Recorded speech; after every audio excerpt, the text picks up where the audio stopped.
Ladies and gentlemen, welcome back to Forecast 3, where we are trying to track down an errant Romulan by the name of taHbe, who, if I'm reading those blips correctly, is right there. Well, that was simple. Okay, can we go and get him? No, of course not. Tricorders really do make things far, far too easy in this game sometimes. Instead, we're going to talk to these bar patrons, who apparently are a lot of bores on the subject of bat'leth tournaments, their own past glories, and blood wine. Well, I suppose at least blood wine is a valid topic of conversation round here. There's nothing to do but get drunk. There is only one answer to that question. Picard. Who else? Anyway, let's see if we can actually get somebody. Hang on, 116 centimetres left. That bat'leth on my back looks considerably more than 116 centimetres. And okay, so you can use the transporter pads, you can use cargo storage. He wasn't at the transporter pads, therefore he is at cargo storage, which means that we've got to find a way there now. Okay, why couldn't we just use a process of elimination, and if he wasn't at one, just beam him into the other? Now, where to go, where to go, where to go? So we need to be over there, but it's not obvious from the map how to get there, because the minimap doesn't handle multiple levels too well. And this clearly isn't the cargo bay. Good, honest, primetime entertainment if you're a Klingon, though. Right, so... Okay, in an effort, probably a doomed effort, to maintain some impersonation of competence, I'm just going to skip forward a bit here. After all, there's no entertainment value in watching me just run round corridors to no avail for about 5 minutes. Now, it turns out that the surveillance room was in fact back the other way past the transporter pads, and I somehow fell off the stairs just there. Those of you who somehow thought I was competent at this, if you aren't reassessing your opinion of me, you really ought to. Now, it turns out that the staff aren't really in a happy mood, or indeed in a mood to talk this out and just let us take the footage. Fine, so let's just break out the shotgun again. What kind of surveillance officer carries plasma grenades for a desk job? Clearly this kind. But as I said, pulse waves are brutally effective. Stop them? Them? There's only one of me. And Vera, of course. Not that I would name my weapons at all. That would be the sign of a truly weird personality. Honest. Now then, wait for this red alert to wear off, and then nick the transporter logs. Fortunately, it was the downshift. I mean, that's got to be room for at least 30 Klingon security officers in here. Oh well. Now then, we need to take out the cargo bay doors. I suppose it would be too much to ask to just simply walk up and knock. Or maybe to say, hey, can we get in? Here's why. Please, can we have the key? No, we have got to do this the old-fashioned way, the Klingon way. Bring forth the gratuitous violence. And is it me, or is every single staffer in this base in a really, really bad mood? Not that I'm complaining, you understand. They're basically happy, fun bundles of skill points in their current state. Boom. I love shotguns. Sorry, pulse wave assault weapons. They're pretty much the same thing now. He's not going to budge and come around to me. Fine, looks like we're going to have to just deal with it. Charge, charge, charge, charge, charge, blam. Bam. Yeah, as I said, for close assault work there really is absolutely nothing that beats a pulse wave assault weapon.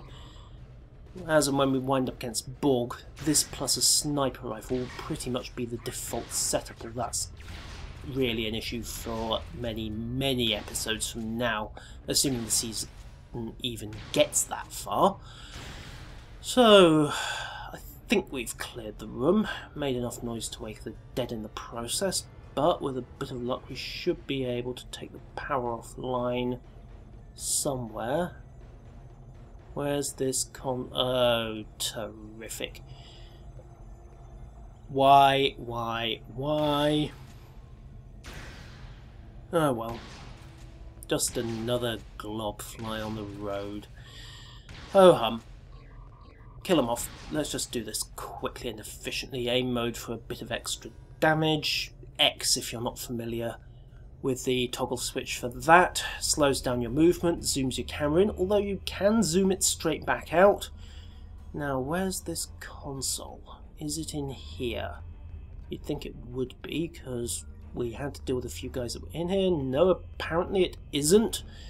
Oh well, that last bout of violence really was truly gratuitous then. Even better. Yes, there's nothing better than gratuitous violence, especially if you're a Klingon, doubly so if you're a Klingon in an MMO, ladies and gentlemen. Sociopaths wish they had it this good. Okay, so that's got rid of the doors, hopefully. Now can we finally go and deal with Tarson? We've known where he's been for the last 7 or 8 minutes, including obviously what I edited out. Right, down here, hang a left. And Maven, excellent. The Klingon Psychology 101. When told that assassins are after you and that your erstwhile ally is here to deal with the problem, don't just Leroy. Now then, in he goes. He's charging up there to face Tarson. They're both apparently unarmed. This should be interesting, and what was that? The galaxy's most impressive headbutt? I mean, Klingon foreheads, certainly if you hit somebody with a crutch at 30 miles an hour, it's going to do some damage both ways. And a handy self-cleaning corpse as well. These Romulan covert ops guys really know their stuff. Unfortunately, they also know how to throw grenades. That was a little bit clumsy, didn't quite get out of the way in time, so we'll quickly polish him off. Right.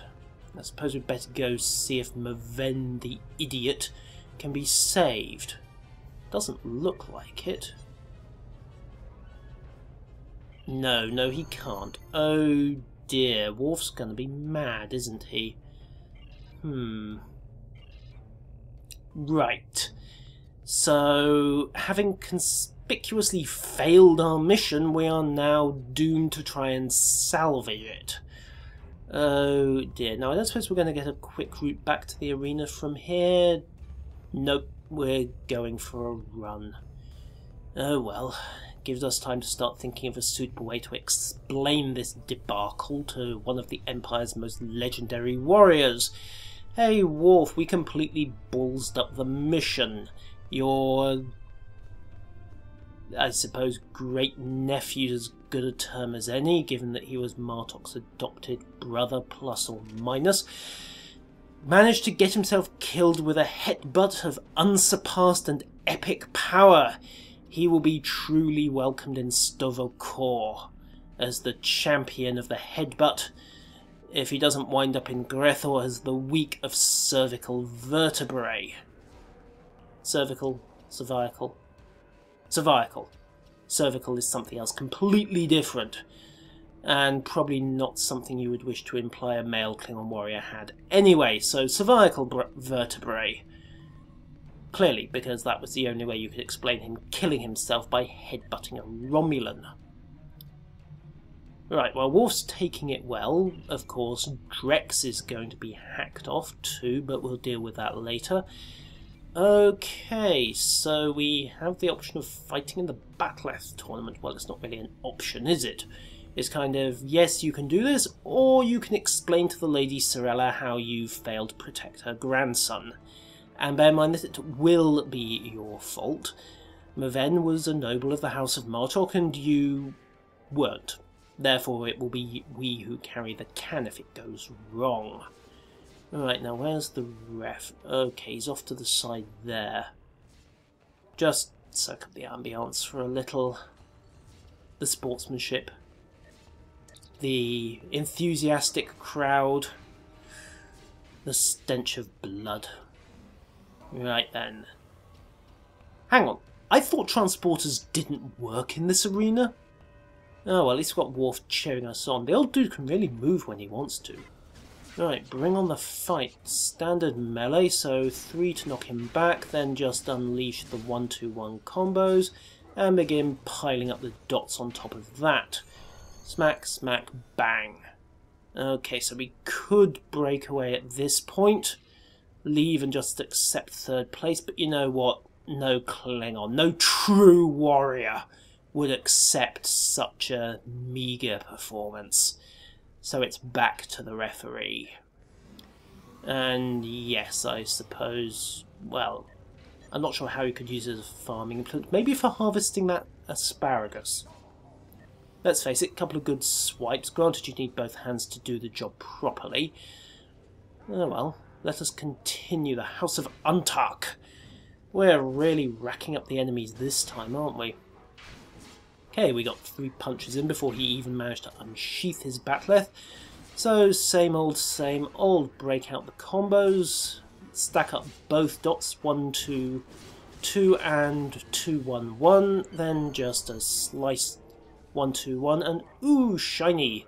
There's nothing in the rules about looting your opponent's corpse, please note that.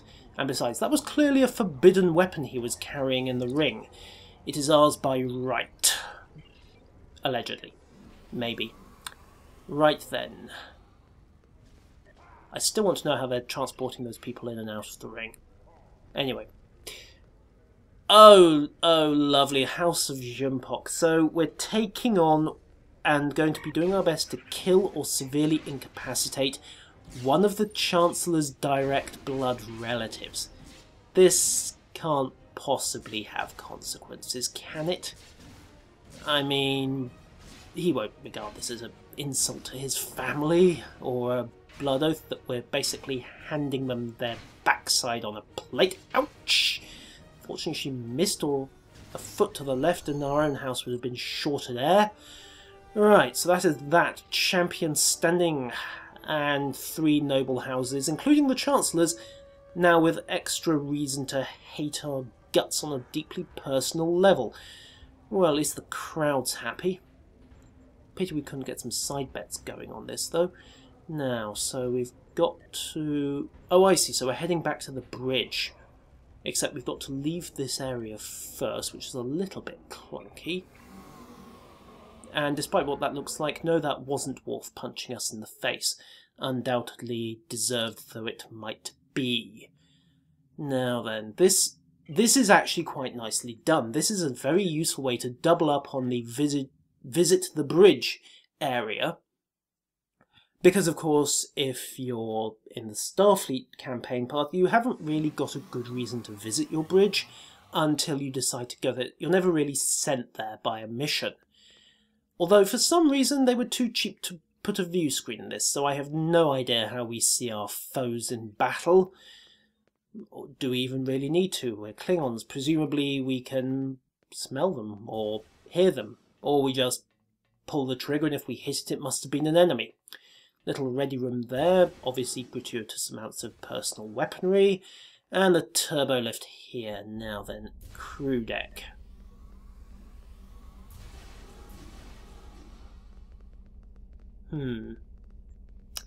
Why are they transporting in and then... Okay, fair enough, brig officer, might have to pay him a visit later on. And here we have the mess.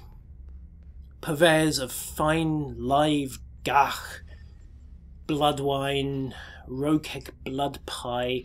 In case you hadn't guessed, every single bit of Klingon cuisine involves meat. Vegetables aren't food, they're what the food eats. And there we have it, ladies and gentlemen, champion standing. And now we need to go and speak to Sorella. Hopefully this won't send us all the way back. And I must be a really lazy sod to just beam straight back to my bridge. I mean, it was only a short walk away.